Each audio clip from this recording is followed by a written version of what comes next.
윤석열 대통령 탄핵 심판 마지막 변론의 최종 의견 진술 절차가 시작이 됐습니다. 윤 대통령이 어떤 메시지를 담았을지 주목됩니다. 자세한 내용을 헌법재판소 나가 있는 취재기자 연결해서 알아봅니다. 김영수, 차정현 기자 나와주시죠. 네, 헌법재판소에서 관련 소식 전해드립니다. 8시쯤부터 최종 의견 진술이 진행되고 있습니다. 대리인들의 종합변론은 2시간씩으로 제한됐지만 최종 의견 진술은 시간 제한이 없습니다. 정청래 국회 탄핵소추위원과 윤 대통령이 각각 최종 진술을 하게 되는데요. 지금 정청래 소추위원이 진술을 하고 있습니다. 어떤 내용이 나왔습니까? 네, 먼저 정청래 국회 탄핵소추위원단장 조금 전 8시 5분부터 지금 최종 변론을 시작했고요. 아직까지 진행 중인 것으로 보입니다. 우선 정청래 의원은 전 국민이 내란의 밤에 계엄군 폭력을 지켜봤고 호수 위에 떠있는 달의 그림자도 목격자라고 말했습니다.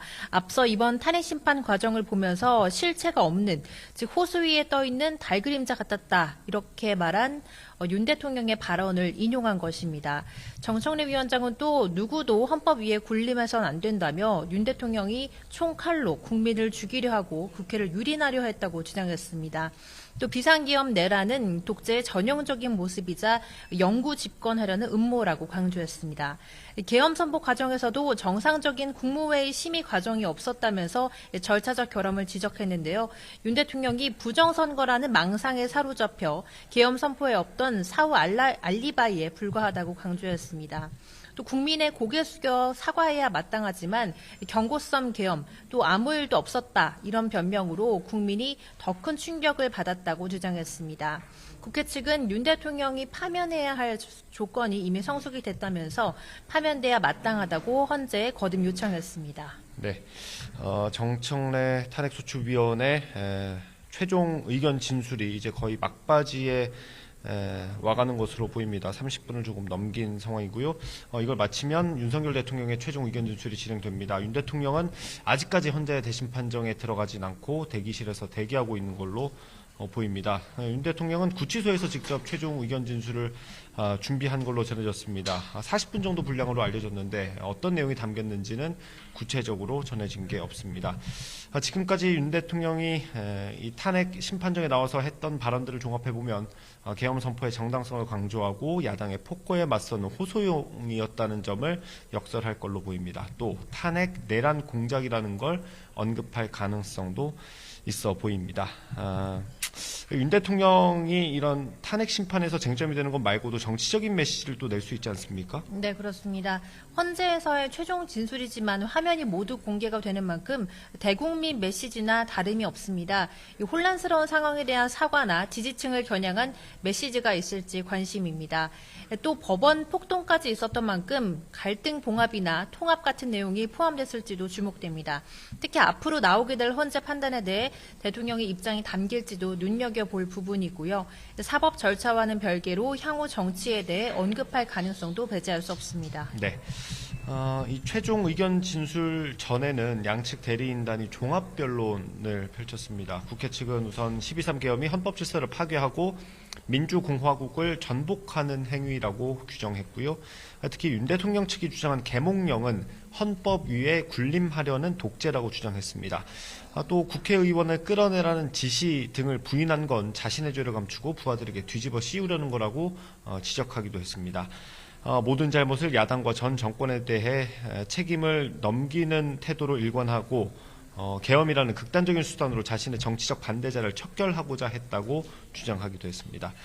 국회 측은 이 광인에게 운전대를 다시 맡기지 못한다며 탄핵은 헌법과 역사의 명령이라고 강조하면서 윤석열 대통령의 파면을 재판부에 요청했습니다. 대통령 측은 어떤 주장을 펼쳤습니까? 네, 이어서 국회 측에 이어서 윤 대통령 측에서도 종합 변론을 했는데요. 가장 먼저 대통령이 계엄을 선포하게 된 배경으로 민주당의 폭거를 내세웠습니다. 야당 때문에 경제와 민생을 위한 법안들이 좌초되고 예산도 일방적으로 삭감이 됐다는 겁니다. 또 여기에 검사와 국무위원에 대한 탄핵 소추까지 더해져 우리나라가 비상사태가 됐다고 주장했습니다.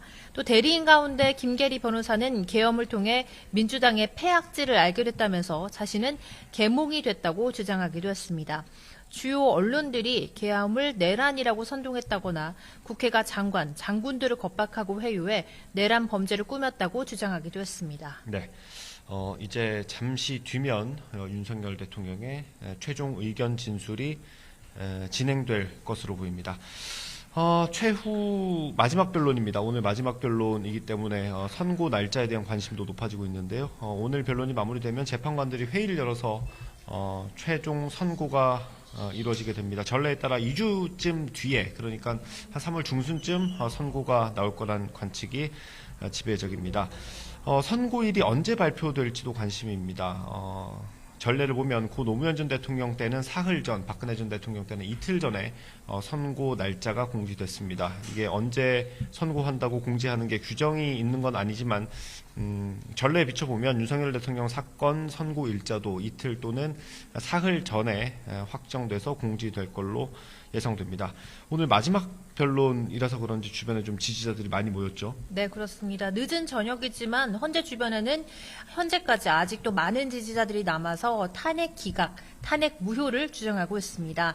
헌재 건물 안쪽에서도 방송 소리 같은 것들이 전달된 정도인데요.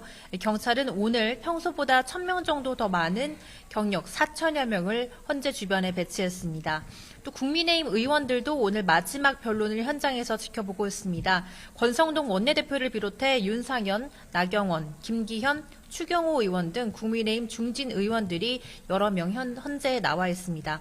변론이 마무리되면 여야 입장을 각각 들어볼 수 있을 것으로 예상됩니다. 네, 이제 잠시 뒤에 윤석열 대통령의 탄핵 심판, 윤 대통령의 최종 의견 진술까지 들어볼 수 있을 걸로 예상됩니다. 헌법재판소에서 전해드렸고요. 상암동 스튜디오 나와주십시오.